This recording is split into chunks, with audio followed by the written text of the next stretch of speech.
परिचय। सुनीता, क्या तुम इस जीव का नाम बता सकती हो? हाँ, इसका नाम अमीबा है। और क्या तुम इन जीवों का नाम भी बता सकती हो? हाँ, पहला एक पेड़ है और दूसरा एक डायनासोर है। बहुत अच्छे। अब इन प्राणियों को पहचानो। ये सर्प, गरुड़ और डॉल्फिन है। सुनीता, क्या तुम्हें पता है कि करोड़ों वर्ष पहले पृथ्वी पर जीवन कैसा था और कैसे अनेक प्रकार के जीव आद्य पृथ्वी से प्रकट हुए? नहीं। हाँ, मैं तुम्हें समझाती हूँ कि करोड़ों वर्ष पहले पृथ्वी पर क्या हुआ और सभी जीवों, डायनासोर, अमीबा, पौधे और अन्य जीव जंतुओं का विकास कैसे हुआ। उद्देश्य। इस पाठ के अंत में आप निम्न करने में सक्षम हो जाएंगे: बिग बैंग सिद्धांत को समझना, आपेरन और हाल्डेन द्वारा प्रस्तावित सिद्धांत को सिद्ध करने के लिए मिलर के प्रयोग को समझना, जीवन स्वरूप के विकास को समझना, विकास के विभिन्न प्रमाणों की पहचान करना, तुल्य रूप और समजात संरचनाओं के बीच अंतर की पहचान करना, अनुकूली विकिरण की अवधारणा को समझना। बिग बैंग सिद्धांत। बिग बैंग सिद्धांत ये बताता है कि ब्रह्मांड की शुरुआत में क्या हुआ। इस सिद्धांत के अनुसार एक महाविस्फोट से ब्रह्मांड का विस्तार हुआ। इस प्रकार तापमान में कमी आई। कुछ समय बाद हाइड्रोजन और हीलियम गैस से बनी, उसके बाद अन्य गैसों का निर्माण हुआ। ये गैसें गुरुत्वाकर्षण के कारण संघनीभूत हुईं और आकाश गंगाओं का गठन हुआ। मिल्की वे आकाश गंगा के सौर मंडल में पृथ्वी की रचना 4.5 बिलियन 450 करोड़ वर्ष पूर्व हुई थी। पृथ्वी के वायुमंडल का निर्माण। प्रारंभिक अवस्था में पृथ्वी पर वायुमंडल नहीं था। पृथ्वी की सतह गलित पदार्थों से निर्मुक्त हुई जल वाष्प, मीथेन, कार्बन डाइऑक्साइड तथा अमोनिया द्वारा ढकी थी। सूर्य से आने वाली पराबैंगनी किरणों ने पानी को हाइड्रोजन और ऑक्सीजन में विखंडित कर दिया। ऑक्सीजन ने अमोनिया और मीथेन के साथ मिलकर जल और कार्बन डाइऑक्साइड की रचना की। परिणाम स्वरूप ओजोन परत का गठन हुआ। जब तापमान कम हुआ तो जल वाष्प बरसात के रूप में बरसे और महासागरों की रचना हुई। पृथ्वी की उत्पत्ति के लगभग 500 मिलियन वर्ष बाद जीवन प्रकट हुआ। स्वतः जनन का सिद्धांत। पूर्व ग्रीक विचारकों के अनुसार स्पोर नामक जीवन की इकाई विभिन्न ग्रहों में स्थानांतरित हुई। लुई पाश्चर ने प्रायोगिक रूप से ये प्रदर्शित किया कि जीवन पहले से विद्यमान जीवन से ही निकलकर आता है। ये स्वतः जनन नामक सिद्धांत था।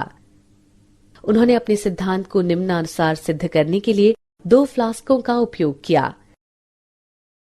जीवन की उत्पत्ति का आपेरन हाल्डेन सिद्धांत। आपेरन और हाल्डेन के अनुसार रासायनिक विकास के बाद जीवन का निर्माण हुआ। जीवन का विकास महासागरों में हुआ, जब वायुमंडल में H2, H2O, NH3, CH4 और CO2 की कमी थी, लेकिन मुक्त O2 नहीं थी। कार्बनिक यौगिक पराबैंगनी प्रकाश ऊर्जा द्वारा गैर जैविक रूप में संश्लेषित किए गए।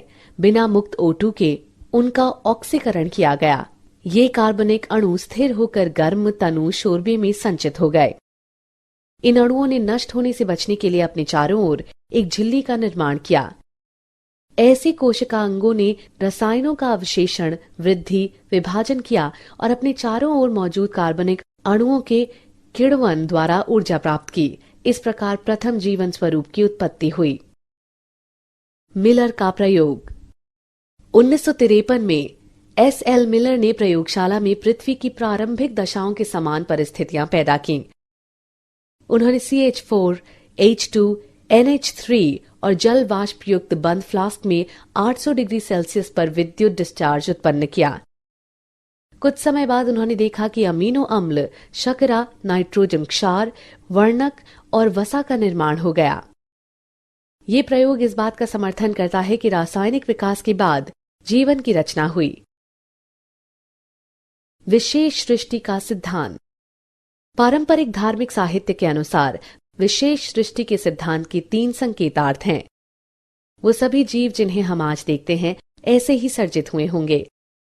उत्पत्ति के समय से ही ये जैव विविधता थी और भविष्य में भी ऐसी ही रहेगी। पृथ्वी लगभग 4000 वर्ष प्राचीन है। जीवन स्वरूप के विकास पर चार्ल्स डार्विन का सिद्धांत। चार्ल्स डार्विन ने निष्कर्ष निकाला कि विद्यमान सजीव कामोवेश आपस में समानताएं तो रखते ही हैं, बल्कि उन जीव रूपों में भी समानता रखते हैं जो करोड़ों वर्ष पूर्व के समय विद्यमान थीं। उन्होंने बताया कि प्रत्येक जीव संख्या के लक्षणों में विभिन्नता निहित होती है, जो कुछ जीवों को प्राकृतिक दशाओं में अच्छी तरह से जीवित रहने में सक्षम बनाती है। इसे उपयुक्तता के रूप में जाना जाता है। इस प्रकार जो एक वातावरण में अच्छी तरह से उपयुक्त थे, प्रकृति द्वारा वर्ण होता गया। इसे प्राकृतिक वर्ण का नाम दिया गया और इसे विकास के प्रतिमान के रूप में लागू किया। विकास के प्रमाण। पृथ्वी पर जीवन स्वरूप के विकास के समर्थन में प्रमाण जीवाश्म के अध्ययन तथा विभिन्न जीवन स्वरूपों की तुलनात्मक शारीरिकी और आकारिकी से सामने आए। जीवाश्म। जीवाश्म चट्टानों में पाए जाने वाले जीवन स्वरूपों के कठोर भागों के अवशेष हैं। जीवाश्म युक्त विभिन्न आयु की चट्टानों की तलछट के अध्ययन से ये पता चलता है कि समय समय पर जीवन के रूप बदलते रहते हैं और कुछ जीवन रूप विशेष भूवैज्ञानिक काल तक ही सीमित रहे। ऐसे प्रमाण पुराजीवी प्रमाण कहलाते हैं। समजात संरचनाएं। जब समान संरचनाएं विभिन्न जरूरतों के अनुकूलन के कारण भिन्न भिन्न दिशाओं के साथ विकसित होती हैं, तो ये अपसारी विकास कहलाता है। ऐसी संरचनाएं समजात संरचनाएं कहलाती हैं। उदाहरण बोगनविलिया एवं क्यूकरबिटा के क्रमशः कांटे एवं प्रतान। तुल्य रूप संरचनाएं। जब विभिन्न संरचनाएं समान कार्यों के लिए विकसित होती हैं, तो ये अभिसारी विकास कहलाता है। ऐसी संरचनाएं शरीर विज्ञान की दृष्टि से असमान होती हैं, भले ही उनके कार्यकलाप समान हो। ये तुल्य रूप संरचनाएं कहलाती हैं। उदाहरण पेंगुइन और डॉल्फिन मछलियों के पक्ष। अनुकूली विकिरण। एक विशेष भूभौगोलिक क्षेत्र में विभिन्न प्रजातियों के विकास का प्रक्रम एक बिंदु से शुरू होकर अन्य भूभौगोलिक क्षेत्रों तक प्रसारित होने को अनुकूली विकिरण कहते हैं। उदाहरण 1. गैलापैगो द्वीप की डार्विन फिंच। 2. ऑस्ट्रेलियाई मार्सुपियल। क्या आप जानते हैं विकासात्मक अनुवांशिकी, जीवाश्मिकी और विकास परक विकासात्मक जीव विज्ञानी की उन्नति से ये पता चलता है कि प्रजनक प्रकर्मों और जंतुओं में कोशिका प्रकार विनिर्देश तंत्रों के कारण अनेक संरचनाएं स्वतंत्र रूप से विकसित होती हैं, न कि पहले से मौजूद जीवन रूपों से। सारांश। आइए हमने जो कुछ सीखा है उसे संक्षेप में दोहराएं। अधिकतर वैज्ञानिक रासायनिक विकास में विश्वास रखते हैं, अर्थात जैव अणुओं के गठन के बाद जीवन का प्रथम कोशिकीय रूप प्रकट हुआ। चार्ल्स डार्विन ने निष्कर्ष निकाला कि विद्यमान सजीव कमोवेश आपस में समानताएं तो रखते ही हैं, बल्कि उन जीव रूपों में भी समानताएं रखते हैं जो करोड़ों वर्ष पूर्व के समय विद्यमान थीं। जीवाश्म चट्टानों में पाए जाने वाले जीवन स्वरूपों के कठोर भागों के अवशेष हैं। समान संरचनाएं जो भिन्न भिन्न कार्य करती हैं, समजात संरचनाएं कहलाती हैं। शारीरिक रूप से असमान संरचनाएं समान कार्य करती हैं, तुल्य रूप संरचनाएं कहलाती हैं।